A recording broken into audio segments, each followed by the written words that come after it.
इस कार्यक्रम में जिसमें बाबा साहब की मूर्ति का अनावरण अभी आपके लोकप्रिय विधायक और पूरी टीम ने हम सब ने किया बाबा साहब अम्बेडकर की।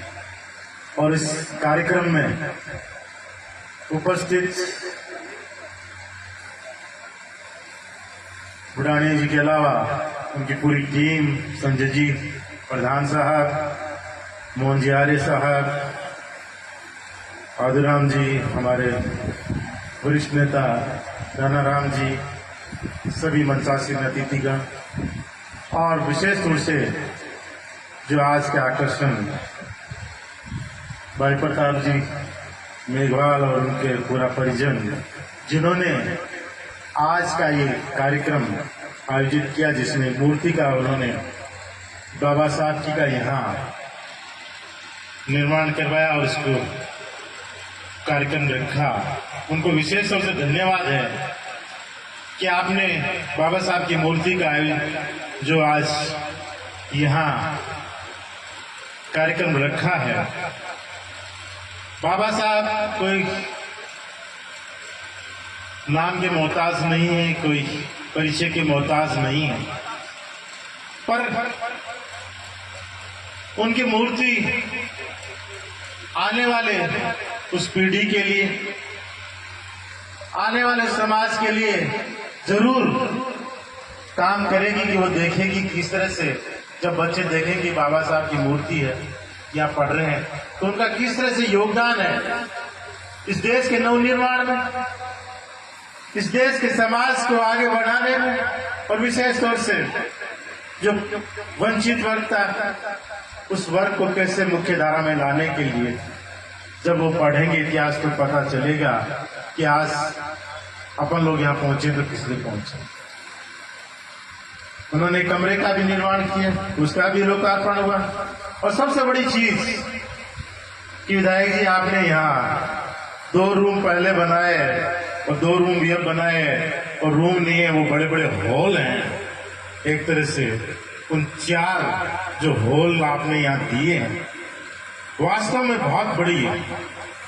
आपने एक सौगात इन लोगों को दी है कि सबसे ज्यादा जरूरत किसी लोगों को है तो अपने समाज को है, कि जहां सबसे ज्यादा उपयोग किसी चीज का कर पाएंगे इस तरह, तो ये लोग हैं। और आपने कोई खाना पूर्ति नहीं की है, बहुत शानदार ये हॉल बने हैं, और उसमें उपयोग जिस तरह से पूरे बने भवन का किया है इन्होंने, कि एक शानदार लाइब्रेरी यहाँ चला रहे हैं, और लाइब्रेरी में बहुत ही शानदार वातावरण के साथ एकदम वेल फर्निश्ड उस लाइब्रेरी को आप लोग चला रहे हैं। तो जो भी इसका संचालन कर रहे हैं, संभाल रहे हैं, उनको भी मैं धन्यवाद दूंगा कि आप बड़ी मेहनत के साथ इस तरह का जो ये साथ में पैरेलल प्रोग्राम चला रहे हैं कि जिससे बच्चे पढ़ने के लिए एक अच्छा वातावरण मिले, पढ़ें और कंपटीशन में जाएं, बहुत जरूरी है। अभी मोहन जी बड़ी व्याख्या कर रहे थे कि किस तरह से आज जरूरत है कि उस पदों पर अपन लोगों के जो बच्चे हैं वो आगे उस पद पर सुशोभित हों, पर वो डगर आसान नहीं। समय धीरे धीरे बदल रहा है। बाबा साहब ने जब कहा कि शिक्षित बनो, तो उस समय शिक्षित बनने का मतलब था कि आदमी पढ़ाई लिखाई कर ले और एक नौकरी पाले इस समाज। और आज सिर्फ पढ़ने लिखने से नौकरी नहीं मिली, उसके लिए बहुत मेहनत करनी, बहुत कंपटीशन हो गया।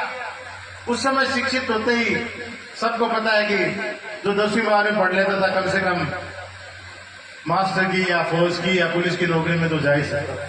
पर आज वो भी आसान नहीं है। अभी 4th क्लास की पिछले 3 दिन से वैकेंसी है, भर्ती चल रही है, आप सब पढ़ रहे होंगे, देख रहे होंगे।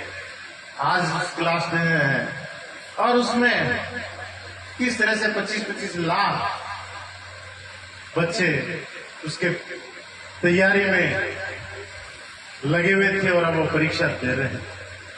तो जब एक सबसे शुरुआती नौकरी की जो है उसके लिए अगर इतना संघर्ष है तो बड़े पदों के लिए कितना संघर्ष और क्या क्या करना पड़ेगा।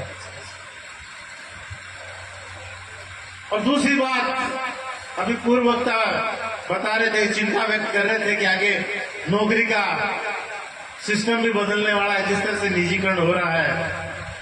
सही बात है, निजीकरण हो रहा है और निजीकरण में सबसे ज्यादा मार किसी को पड़ेगी तो आप लोगों को, हम लोगों को पड़ेगी।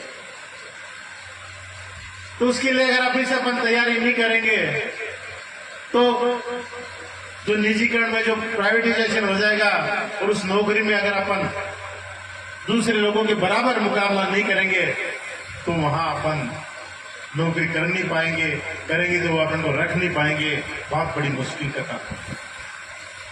तो उसके लिए भी जरूरी है कि अपन गुणवत्ता की शिक्षा लें और उसके लिए जरूरी है कि अपन बच्चे मेहनत करें। और निजीकरण के साथ एक और जो उससे भी ज्यादा चिंता का विषय है कि जिस तरह से सरकारी सिस्टम में जो कॉन्ट्रैक्ट बेस्ड जो संविदा का मामला है, आज जितने पद सरकार के हैं उसके बराबर, उससे ज्यादा पद संविदा के आज चल रहे हैं, जो संविदा के माध्यम से जहां का।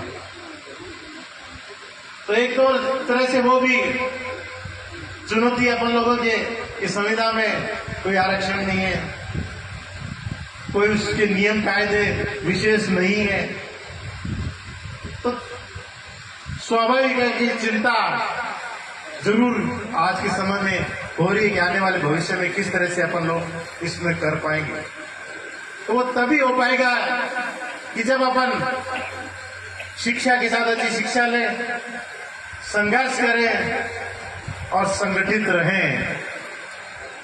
हर तरह से अपन लोगों को जो बाबा साहब ने अपन को मूल मंत्र दिया है उसका पालन करें, ये तभी हो पाएगा, वरना आज का दौर बड़ा मुश्किल।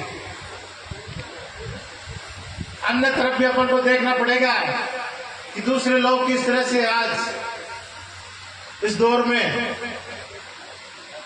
अपने आप को खड़ा कर रहे हैं, किस तरह से वो लोग इस दौर में एक कदम आगे बढ़े हुए हैं।